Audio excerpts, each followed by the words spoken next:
나오신 여러분을 환영하고 축복합니다. 예수님은 이 땅에 완전한 인간으로 육체를 입으시고 오셨습니다. 예수님은 이 땅에서 33년 반을 사시다가 십자가에서 고난을 받으시고 부활 승천하신 후 또 다른 보혜사 성령님을 우리에게 보내주셨습니다. 약속대로 10일 동안 전심으로 기도하던 제자들은 마가의 다락방에서 성령 충만을 체험하지요. 성령 충만은 급격하게 받는 충만함과 점차 차츰차츰 채워져가는 충만이 있는데 여기서는 급격하게 받는 성령의 충만함입니다. 이제 제자들은 이전과는 달리 담대하게 나가서 복음을 증거하게 됩니다. 예루살렘의 종교 지도자들은 죽은 예수가 부활했다는 소식이 있고 나서 50일이 지나자 잠시 조용하던 그들이 갑자기 나타나 복음을 전하는 것을 보게 됩니다. 제자들이 뭐라고 복음을 전했습니까? 예수는 그리스도다. 예수는 그리스도라고 전했습니다. 창조과학회 이재만 선교사님의 얘기를 들어보면 어느 교회 믿음 좋은 한 장로님이 아주 완고한 유교 집안에서 태어났는데 이분은 많은 핍박을 받았다고 합니다. 집안에 예수 믿는 분이 딱 자기 혼자였기 때문에 이루 말할 수 없는 고난을 받았습니다. 하루는 아버지가 장로님에게 묻더랍니다. 예수가 무리를 걸었다는데 너 그것을 믿느냐? 이렇게 질문했습니다. 이에 장로님은 그럼 아버지 물에 빠진 신을 믿나요? 라고 지혜롭게 대답했습니다. 여러분, 물에 빠지고 마는 허망한 신을 붙잡는 것이 아니라 물 위를 걸으시는 예수 그리스도, 그분을 꽉 붙잡으시길 바랍니다. 하루에도 수천 명씩 세례를 받고 또 그 도를 믿고 따르는 자들이 늘어나기 시작하는 것을 저들은 보았습니다. 잠잠하던 그 예루살렘에 이 새로운 복음을 듣기 위해 소동이 일어나는 것을 보았던 것이죠. 120명의 문도들은 다락방에서 성령의 충만을 받고 이 오순절의 절기가 끝난 다음에도 자신의 각자의 위치로 돌아가지를 않습니다. 처소로 돌아가는 게 마땅하지요. 그런데도 그들은 사도들의 가르침을 받아 서로 교제하며 떡을 떼며 기도하기에 전혀 힘썼습니다.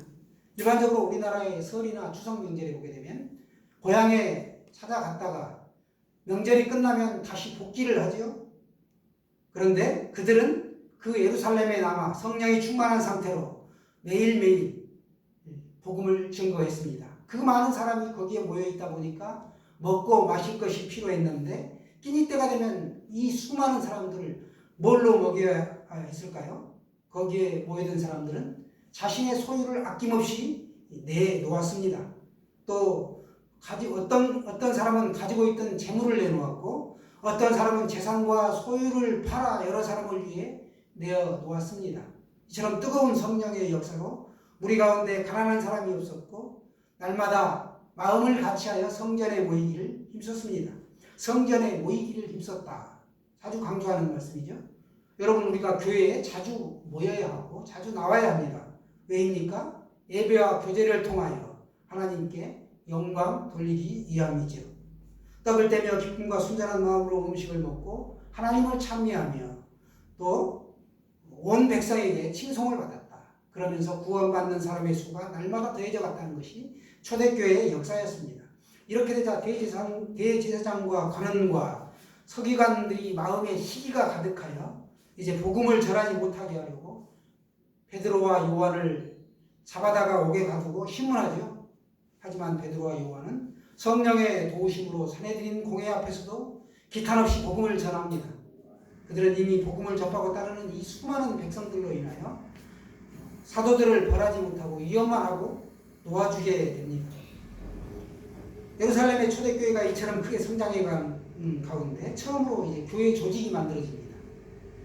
7 일꾼을 택하게 됩니다. 7 일꾼이라고 표현이 되어 있죠. 집사가 아니죠. 집사라는 말은 나중에 등장하게 됩니다. 유대인들 가운데 본토 유대 땅에서 태어나서 나고 자란 유대인이 있었고요. 또 본토 히브리 말을 사용하는 그 유대인들이 여러 종류로 나눌 수가 있는데 한 사람은 유대 땅에서 나고 자라서 유대 말을 하는 사람이요. 또 다른 부류는 유대 땅에서 태어났지만 이러저러한 사정으로 유대 땅에 거하지 못하고 애국에 나가서 살게 되는 유대 민족이 있었다는 것이죠. 게다가 애국에서 태어나서 외국에서 살다가 본토로 돌아온 유대인이 또 있었습니다.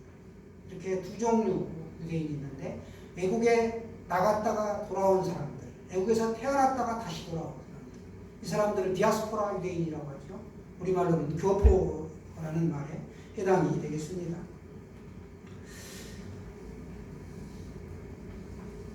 이들은 주로 이제 헬라어를 사용하고 있었고 본토 유대인들은 히브리어를 사용하고 있었죠. 그래서 히브리 말을 사용하는 유대인을 히브리파 유대인, 또 교포들을 헬라어를 사용했기 때문에 이 교포들을 일컬어 헬라파 유대인이라고 불렀습니다. 히브리파 유대인, 헬라파 유대인 이렇게 두 부류가 있었는데 우리 마치 지역 갈등이 있죠. 영원함 간의 지역 갈등이 있는 것처럼 해묵은 갈등이 있었습니다. 그 저변에 그 밑바닥을 깔고서 이제 초대교회가 시작된 것이죠. 초대교회 당시에는 이 헬라파 유대인들 중에 복음을 영접하고 예루살렘 교회에 공동체 생활을 하는 사람들이 참 많이 있었습니다. 특히 이 헬라파 유대인 중에는 나이가 들어서도 인생의 노년을 성전 근처에 보내기 위한 이 사람들이 있었는데 이때 예루살렘으로 이주해온 과부들이 참 많았습니다. 그래서 그들은 가난한 탓에 교회의 구제에 의지할 수밖에 없었습니다. 그런데 매일 교회에서 음식을 나누어 줄 적에 히브리파 유대인들의 텃세에 밀려 이 헬라파 유대인들이 구제에서 빗겨나게 됐습니다. 이에 이제 헬라파 유대인들은 교회와 교회의 지도자들에게 원망을 하는 일이 자주 발생하죠. 아무래도 말이 잘 통하다 보니 자연스럽게 이 히브리파 유대인들의 소리가 더 잘 들렸고 헬라파 유대인들은 원래부터 손님 같은 어떤 위치에 있었기 때문에 적극적으로 나서지를 못하고 뒷전에서 기다리다 보면 소외되고 제외되기가 쉬웠을 것입니다. 한 마음과 한 뜻이 되어 모든 물건을 서로 통용하고 자기 재물을 조금이라도 자기 것이라 하는 이가 하나도 없던 그 초대교회가 차츰차츰 성장하면서 초대교회 내부에서 이처럼 갈등이 불거지게 되었습니다. 이 갈등을 지도자들은 신속하게 해결해야만 했습니다. 더군다나 사도들은 자신들에게 주어진 본래의 사역인 복음 전파와 말씀 가르치는 것에 전무해야 되는데 교회 대소사의 작은 일들로 인하여 소홀해질 수밖에 없었고 이는 성도들의 수가 증가하면서 교회는 더욱더 방대해졌지만 사도들의 사역은 이제 점점점 힘들어졌다는 것이죠. 역부족이었습니다. 그래서 사도들은 7 일꾼들을 선택하는데 공정하게 아주 효과적으로 봉사와 구제의 일을 하도록 7명의 일꾼을 선택하게 됩니다. 선출 동기는 주님의 몸된 교회를 하나 되게 하고 사랑으로 섬기기 위한 것이었습니다. 그러니까 문제없는 교회는 없다고 하죠. 교회의 일치를 위한 문제 해결은 어디에 있느냐? 희생과 양보에 있습니다. 그리하여 교회는 7명의 집사를 택하여 세우는데 사도행전 6장 3절에 보시면 집사의 자격이 나옵니다. 성령과 지혜가 충만하여 칭찬받는 사람 7을 택하라 이렇게 말씀하십니다. 성령이 충만해야 하나님의 뜻대로 올바르게 봉사할 수 있고 또 성령께서 주신 지혜가 있어야 올바른 판단을 할 수가 있으며 타인에게 존경받는 사람이라야 교회를 이끌어갈 수가 있습니다. 이 자격 요건은 오늘날에도 교회의 직분자를 세울 때 아주 굉장히 필수적인 요소로 작용이 되고 있습니다. 사도들은 기도와 말씀 전파에 전념하고 집사들은 구제와 봉사의 책임을 다했습니다. 후에 7 집사의 비중이 점점점 커지면서 기사와 표적까지 행하였고 교회의 지도자로 성장하게 됩니다.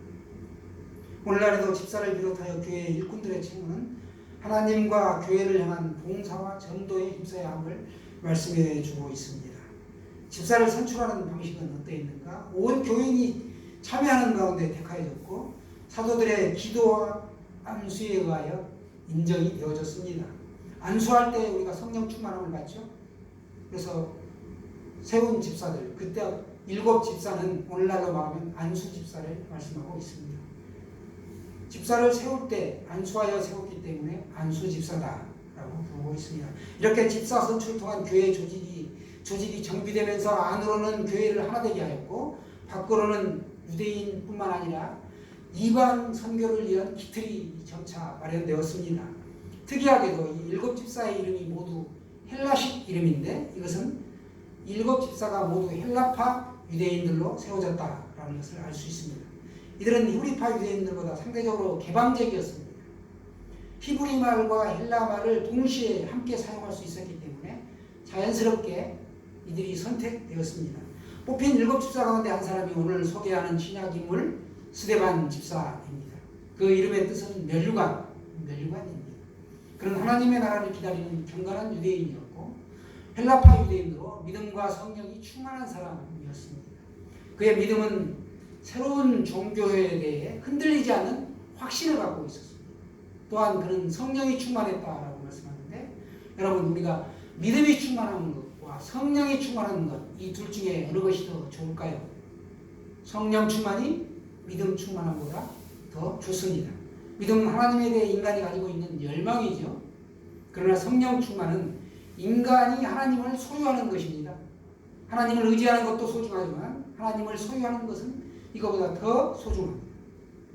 구약에 등장하는 많은 선진들은 믿음이 충만한 사람들이었습니다. 그러나 성령이 충만한 사람은 그들 중에 아무도 없었습니다. 성령 충만은 신약시대의 성도들만이 누릴 수 있는 영적인 특권이었습니다. 오순절 이전에도 사도들이 믿음으로 충만했으나 오순절에 이르러서야 그들은 비로소 성령의 충만함을 받았습니다. 구약시대에는 성령이 단지 사람들의 이 머리 위에 임하셨지만 신약시대에는 우리들 마음속에 오셔서 우리의 마음을 녹이시고 성화시키시고 우리 내면 구석구석을 지금도 연단하고 계십니다.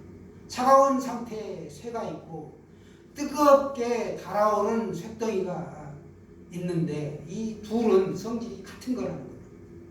그러나 전자는 검고 무딘 방면에 붉고 후자는 붉고 생기가 있습니다. 성령 충만이 이와 같다는 것이죠. 이처럼 스데반은 하나님의 연단하시는 이 불기운으로 가득 찬 사람이었습니다. 그의 몸과 마음 전부가 하늘의 밝은 빛으로 충만해 있었던 것이죠. 8절에서 10절까지의 내용을 보시면 스데반이 은혜와 권능이 충만하여 큰 기사와 표적을 인간에 행하여 아시아 근동 각지에서 올라온 유대인들의 갖은 변론을 잘 감당하였습니다. 그걸로 볼 때 그는 지혜와 언변이 탁월했을 것이다 라고 보여집니다. 하나님의 은혜로 말미암은 것입니다. 그가 공회에서 변론할 때 아브라함부터 예수 그리스도까지 믿음의 계보가 있죠. 아브라함부터 예수 그리스도까지 쭉 이 그리스도까지의 역사를 구속사적 관점에서 조리 있게 설명할 만큼 말씀에 대한 열심과 역사에 대한 해박한 지식을 가지고 있었습니다. 아브라함 하게 되면 열국의 아버지라는 뜻을 가지고 있죠. 그가 보여줄 땅으로 가라라고 하나님이 말씀하셨을 때 보여준 땅이 아닌 보여줄 땅으로 갈 바를 알지 못한 상태에서 그는 갔습니다. 믿음의 선진이죠. 그렇기 때문에 그가 우리들의 믿음의 조상입니다. 믿음으로 말미암아 우리 모두는 영적으로 아브라함의 후손입니다. 이 믿음은 세상을 이기는 유일한 무기입니다. 초대교회 때 열심히 봉사한 이 스데반 집사는 은혜와 진리로서 기쁜 삶을 살았습니다. 초대교회의 보석 같은 집사님이시죠. 그리스도교 최초의 순교자인 이 스데반은 부활로 승리하신 예수 그리스도를 전하다가 무지한 동족들에게 체포를 당합니다. 스데반은 심지어 자신을 죽이려는 무리 앞에서 끝까지 신념을 굽히지 않았습니다. 스데반의 지혜는 특히 그의 언변에서 나타났습니다. 우리가 변론을 잘하기 위해서는 3가지가 탁월해야 되는데 첫째는 표현 능력인 말재주요. 둘째는 논쟁 능력인 지혜가 있어야 하며 셋째는 이 2가지의 영향을 미치는 강력한 성령의 임재가 있어야 합니다. 스데반이 적들로 하여금 저항할 수 없도록 꼼짝 못하게 했던 그것은 바로 무엇이냐? 지혜뿐만이 아니라 성령의 충만함이 있었기 때문이었습니다. 이 성령의 기름 부음을 받게 되면 어떠한 논쟁에서도 이길 만큼 강력한 힘이 부과됩니다.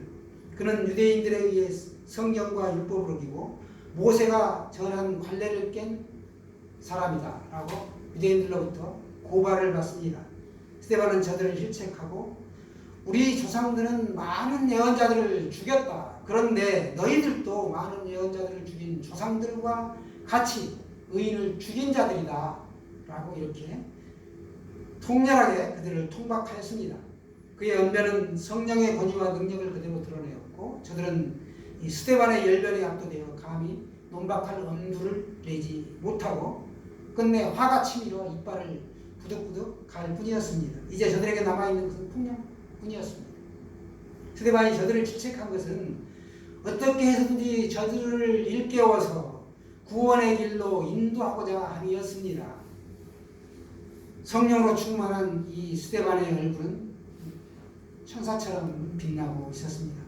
폭도들이 들고 일어나 돌팔매가 빗발치고 이 순교의 순간에 스데반은 영안이 열려 예수님께서 하늘 보좌 우편에 서 계신 것을 보게 됩니다. 그 돌멩이로 인하여 그의 살점은 찢어지고 뼈가 부러졌습니다. 선열이 남자였지만 스데반은 기도하지요. 주여 이 죄를 저들에게 돌리지 마옵소서. 주 예수여 내 영혼을 받으시옵소서. 이렇게 기도하였습니다. 바로 이 기도는 주님이 십자가에서 달려 돌아가실 때 했던 그 기도였습니다. 스데반 집사님은 사랑과 용서가 넘치는 위대한 기도를 드리면서 숨을 거두게 되었습니다. 이를 계기로 예루살렘 교회는 큰 박해가 다시 시작되었고 성도들이 뿔뿔이 흩어지게 됩니다. 그렇지만 하나님의 역사는 이 흩어짐으로 말미암아 더욱더 부흥 성장하게 되었습니다. 복음을 들을 수 없는 지역들이 복음을 접하게 된 것이죠.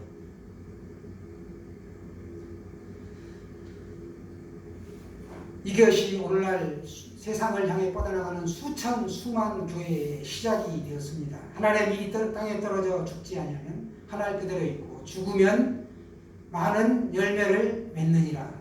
우리 예수님은 이렇게 말씀하셨습니다. 주님의 말씀을 스데반은 몸으로 입증하여 순교한 것입니다. 박형용 박사는 스데반 집사의 후예가 누구인지를 다음과 같이 열거합니다. 사도 야고보는 헤롯의 칼에 순교하였고 베드로는 십자가에 거꾸려 매달려 순교하였으며 바울은 칼에 맞아 죽었습니다. 예수님의 동생 야고보와 도마 바돌로미는 참살당했으며 서만학교의 감독 폴리카본 불에 타 죽었습니다. 또 안디옥교회 목사 이그나 시몬은 사자밥이 되었으며 요한 후스는 화형당했고 위클리프, 틴테일, 또 램버드도 모두 순교했습니다. 로마의 박해 아래 줄을 위해 죽은 순교자가 천만이었고 종교개혁 후 로마 교황의 감독에게 죽임을 당한 순교자가 10,000명입니다. 열간 이들 모두가 스데반의 후예들입니다. 라고 박형용 박사는 말하고 있습니다. 오늘도 한국의 교회들은 스데반 집사와 같은 충성된 일꾼들을 부르고 있습니다. 직분이 어떻든 간에 자신이 서 있는 자리에서 최선을 다해 주시기를 바랍니다. 하나님이 기뻐하시는 삶을 우리 모두 살아가기를 원합니다. 이 시대를 살아내는 하늘에 썩어지는 미랄로 우리가 쓰임받으시기를 축원합니다.